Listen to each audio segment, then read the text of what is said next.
Welcome to Authentic Storytelling. I'm your host, storytelling guide, best-selling publisher, Linda Joy.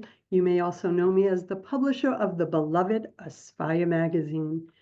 I am so glad that you are tapping into the wisdom of the Authentic Storytelling series. I have loved holding these conversations. I've been hearing from many of you who have been like, oh, Linda, I thought my story was my truth. But my story is just part of my life experience. And what's on the other side when we rewrite our inner story is magical, as you're going to discover today. So in each episode of Authentic Storytelling, you're going to meet empowered women, like my friend here, Sara, who share the wisdom, lessons, and transformation that they experience writing their sacred soul story in divine synchronicity. Through each woman's soulful conversation, you'll discover how those lessons can empower you to rewrite the stories you're telling yourself so you can craft a new one that aligns with your highest truth. With me today is Sara Gomez, a neuro-somatic counselor, writer, and teacher, and I'm happy to say a friend. Trained in somatic trauma therapy, neuropsychology, hypnotherapy, and transpersonal energy healing, she provides evidence-based tools and techniques and intuitive guidance to empower women to break out of fight, flight, or freeze patterns that we all know so well, and get back in touch with their body's innate wisdom. Her passion for this work is witnessing the moment a woman feels safe coming home to herself, and she radiates her unique power and magic.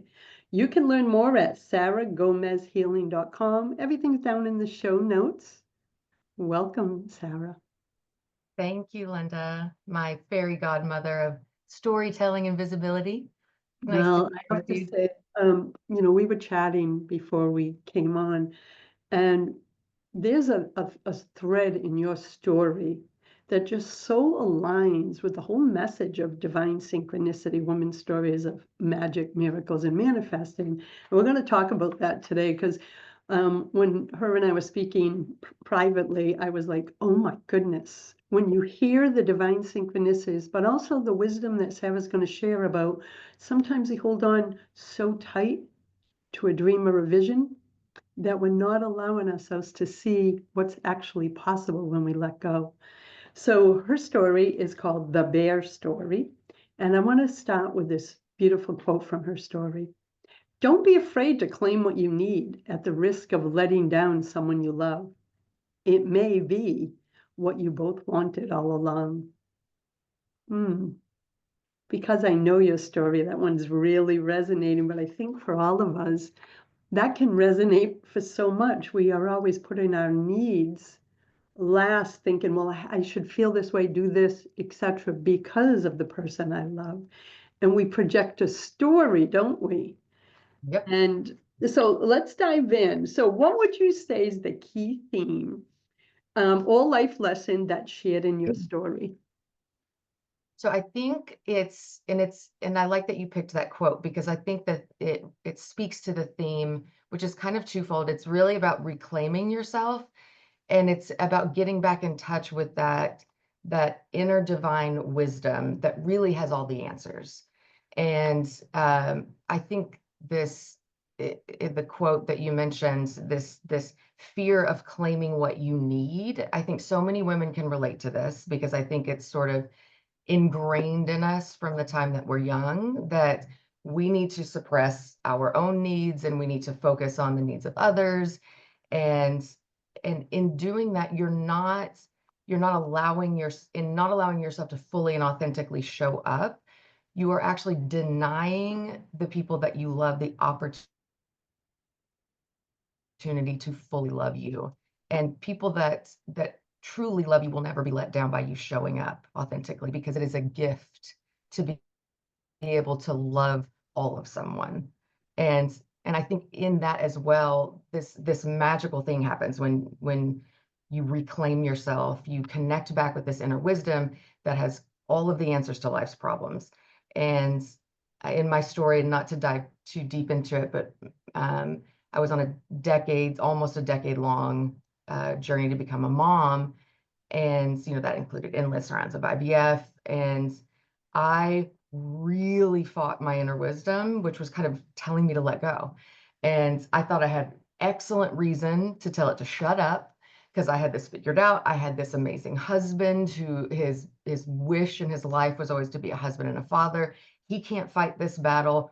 Who would I be as a wife to not fight the good fight for both of us? And I think it was just when the fight against my own inner wisdom became more painful than actually stopping and listening. And I realized I was just fighting myself. I was fighting the magic.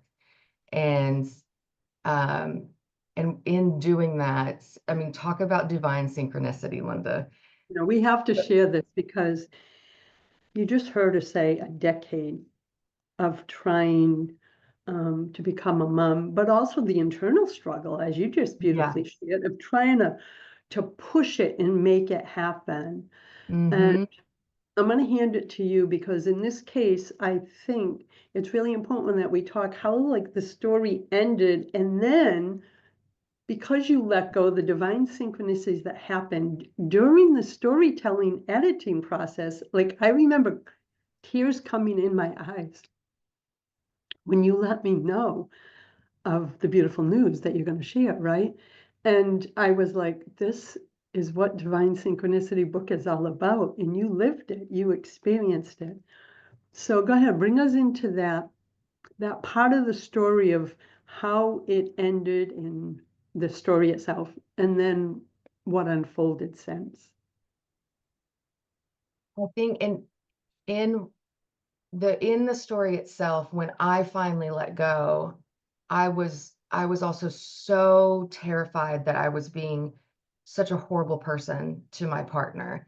And we had the most beautiful healing moment that connected us so much deeper that he didn't want to see me in this much pain. He wanted me to let go. He loved me more than he loved this dream that he had of, even if we were never able to have a child, he loved me deeper. And that was so healing. And in retelling it and going through the writing process, which was so beautiful. And I think it was 2 weeks after um, the amazing Deb Kevin, the editor on this book, after I got my final, like approved final edit, we got a call from our adoption agency, and and they said, "Hey, can you pack your bags? You've been picked by a birth mom. Can you get to the hospital to come meet your son?" I don't remember that. And along with being such a sacred gift, and you guys got it, he's so beautiful. And he's 8.5 months now, but Yeah. at the time of this taping, I think the theme of your story is you changed your inner narrative Mm-hmm. about the story of if I can't make this happen, then I'm letting go of the love, letting down the love of my life. And that was an internal script. And ladies, I want you to listen to that for a moment. How many internal scripts and stories are you crafting within yourself that most likely aren't even true? As Sarah found out, his love for her, it was a story we project onto others. And I'm guilty of it. I think we all do that. And just that power that came back into yourself, right, when you heard his Mm-hmm. words, must have been so healing. So healing. And it's I know this to be true, but it was such a powerful moment in my life because I had been practicing for years and doing self-work and had gone to therapy of really trying to listen to that inner wisdom. But I think there's always times when we're like, no, I've got this figured out. But it really, like, that being such a deeply entrenched moment in my life, um, it made me realize even deeper that the times that we don't listen to our inner wisdom is because we think that following that is going to cause ourselves and others pain. Yeah. And I was so sure that it was. And like this voice telling me, you got to let go, you got to let go. And like that can't be right. And I've just realized it always is. I was white knuckling and fighting this and thinking I was doing it for valiant reasons. And I learned a deeper love that I didn't know with my husband. And it also brought in the very thing that I was fighting for. My inner wisdom was like, I've been trying to tell you for 10 years. Well, the reason I'm laughing is I always say I'm a recovering micromanager of the divine. Yes. I would go, oh yeah, I trust you, but I want to see the full plan, A through B, with timelines, Yeah. steps. And I always picture the divine, whatever your source of love is, ladies, saying, girl, I got something so much better than what you were even envisioning if you would just let go. But for decades, I Hmm. couldn't let go. And I know now it was a trauma response that I picked up from Hmm. my early years, but it was a beautiful story. We're going to go to question number 2. So how did writing your soul story in divine synchronicity either heal, empower, inspire you on your own like inner personal development journey? So the going through the authentic storytelling process was so beautiful. I just learned so much about, just the practical of like how to craft a, a story of transformation. But in doing that, the process that you've developed, it is really sacred work. And I've been an avid journaler since the time I was young, but it really, and I've always done this because it helps me get out of the rumination and the loops in my head and putting pen to paper. But going through this process really deepened that practice because it's really connecting in with the divine, really connecting in with the inner wisdom. It's shutting out the noise of the outer world and letting the divine speak through you. And I mean, I found out about the book because I joined one of your writer circles because I was struggling with, I had left corporate America and started a private practice, and was struggling with visibility. I love what I do and I found my calling, but this visibility, piece. And I thought, well, if maybe I didn't realize it was visibility until I went to your first writer circle, which led me to your book. And I thought it was just like, I'm getting stuck in my head and I can't figure out the content for my website and for like social media. And what I really learned in that first circle, it's like, oh, this is an old belief that I have this fear of showing up authentically, fear of claiming myself. And so that inspired me really to join the book. And I thought I was going to tell a different story, but what came up in this sacred practice of writing and being with the story that was coming out and not the story and the narrative that I had in my head. Um, this whole beautiful story came out and led to so many synchronicities while I'm writing this story. And I say in my story, like I'm pregnant with possibility. And while I'm writing this, someone was pregnant with our child. And so it was Gets me every time, because I can just remember the story and your emotions. And part of what I felt too as you were writing it is you were revisiting all those layers of emotions around the story, around the letting go, around the healing of the relationship, the story between you and your husband, your partner that you had carried. So I watched it uh-huh. all release as you were writing, and then to get that call when you let us know that you were a mama. Um, it was beautiful to watch it unfold and to watch him, all the photos of him growing. It's so beautiful. And I'm so glad that you found the authentic storytelling process to it's healing, it's transformational. I tell people you It think is. I've published 300 women so far, and Wow. you feel like, oh, I'm going to write my story in a book. Okay, I'll put some words on paper. It's not that, and try to tell people, Nope. oh, I'm going to bring you deep, girl.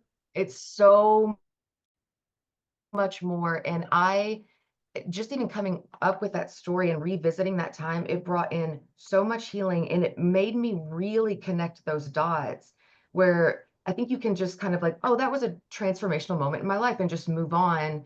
But taking the time to really craft the story and really think through it and the impact in your life, it made me really realize on a much deeper level just our inner wisdom and how impactful that was. And as I'm writing this and really understanding, like, wow, this was even a bigger moment than I realized. It's like the divine was just saying, yes, yes, yes, like in big ways to don't forget to, when you want to resist this voice and this wisdom, it felt like validation and affirmations of keep going within when you're wanting to fight back. Yeah, and as I read your words in the story too, what I also felt was it was almost like going back in to the story helped heal those layers of residual energy that allowed you to Mhm. start trusting more fully, right? Because sometimes well, you know, from what you do for a living, all that stuff gets stuck in our body. And I think it was another clearing for you.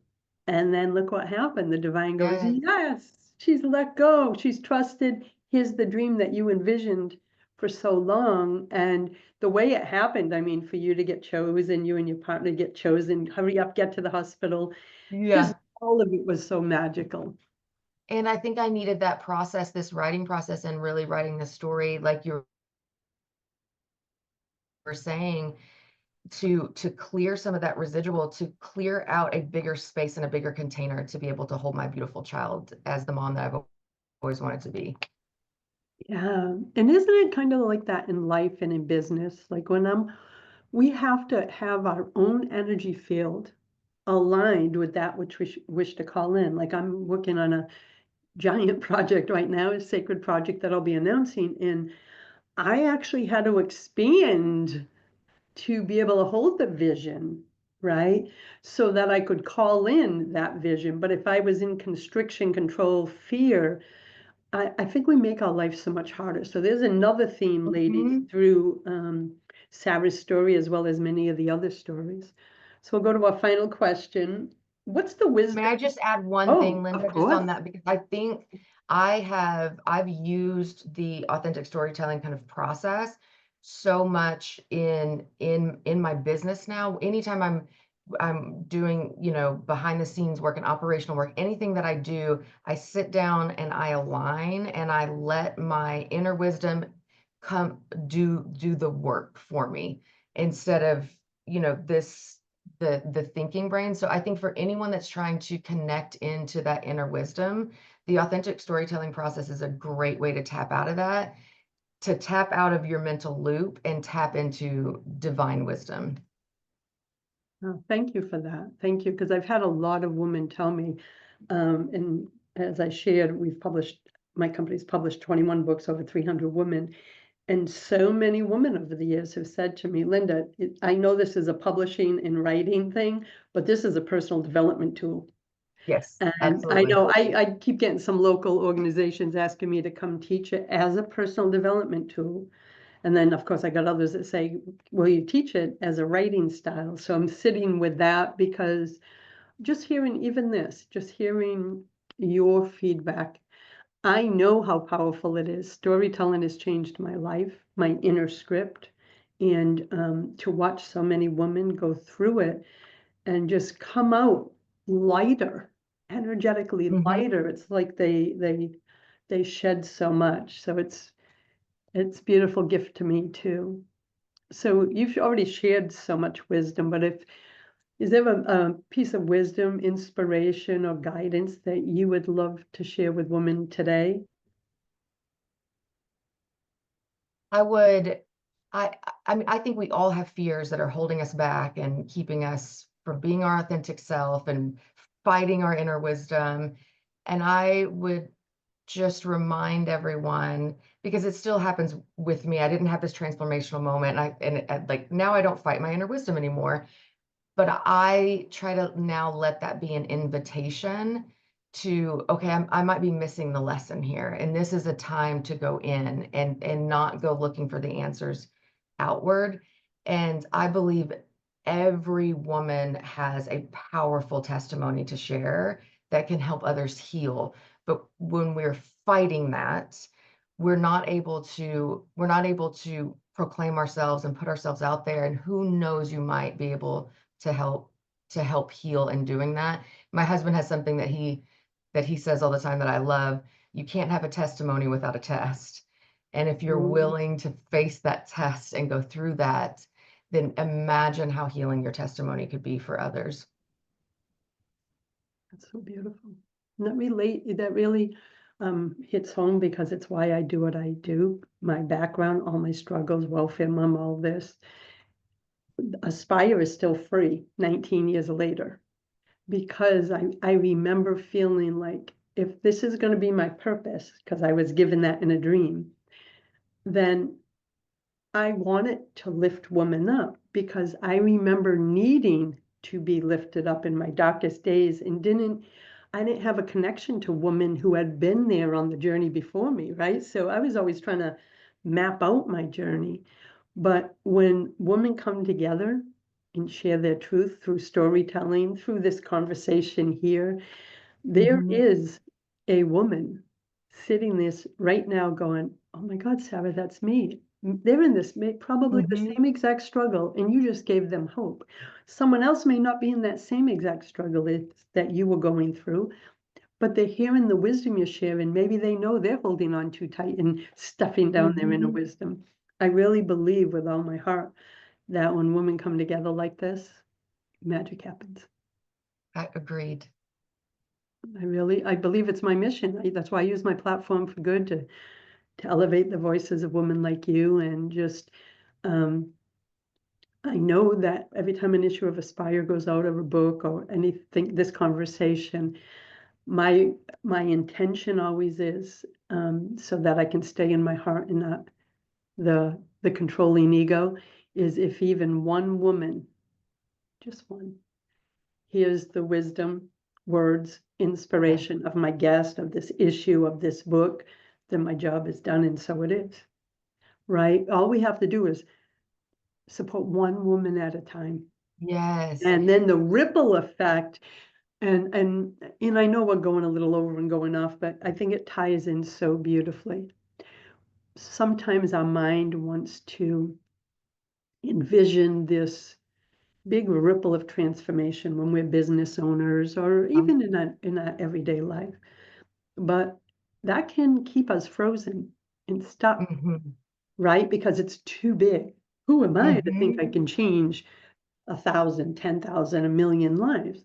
But when you focus on serving one, right? Energetically serving and go, let this project be of service. That's how Aspire started. And I've been holding some calls recently with local community, and Aspire was a regional print publication for 3 years back in 2006. Do you know the woman I'm going to get emotional, that showed up on last week's call have been following me for 18 years?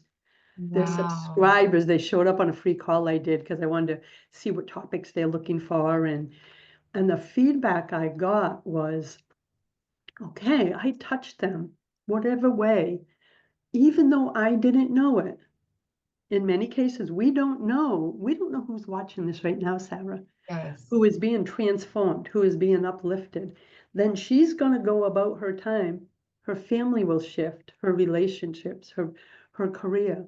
Those women mirrored back to me that you don't know who's watching and listening. And to have people in my audience for 18 years, subscribers, it was such a beautiful gift of saying, Lynn, it's what you said at the beginning. When we show up in our magic, when we show up authentically, our love is felt. And then it creates this energy exchange that just ripples outward. And I'm so glad that you're part of my energy exchange and part of this book and community. As I'm am so I. glad we met, my friend. Same, Linda. This was a great conversation. And just to reiterate what you said, you were just one woman at one time struggling and needed another woman to show up authentically and share her struggles and her transformation, and how much of an impact has that had in your life. So we're all It's just been, one woman struggling with our own things, and if we can open up open up and share that and connect with one another, just helping one person. So someone helped just one person, Linda Joy, along the way, and look how it's transformed your life. So I I've just had want to many earth angels over the years show up out of the blue. that believed in Aspire when she was struggling in print, woman knocking on my door going, we don't want you to close Aspire. Here's this. Yeah. Just gifts out of the blue when I knew this is what I was meant to do, but I had never published or done anything Yeah. like that before. The Earth Angels come. And one of the other things when you were sharing about the woman on the path, way back then, I think Aspire was a year old. I am visual, so that's how I usually receive a lot of my intuition. Uh-huh. I saw this beautiful spiraling path through nature, and I was on it, and I Mm. was holding a lantern, and I could see all the women coming behind me, but there was many women in front of me, and they were holding it. So I want you to think of something. Ah, We, when we do our inner work, when we show up in love, we are always going to be the light keepers for everyone who is still coming up the path. I mm, was them back then, right? And then there will always be others ahead of us who are lighting the path for us. And yeah. so that was the vision. So I see all of my brands as I just got to keep holding my lantern and moving forward Mm. so that no one else loses their way. Oh, I That's love that, Linda. because I didn't have someone to light my way when I was young. And that visual Yeah. has gotten me through all the difficult times in life and business. Like just hold the lantern, Linda, just hold the lantern and keep taking the steps Mhm. forward. I'm So writing thank that down. you. This Hold your conversation, light. yeah, hold the light. And this conversation was beautiful. And thank you, my friend. Same, Linda. Thank you. You're welcome. And everyone, please visit the show notes to stay connected with Sara, learn about the work she's doing in the world. And we'll see you on the next episode, my friends.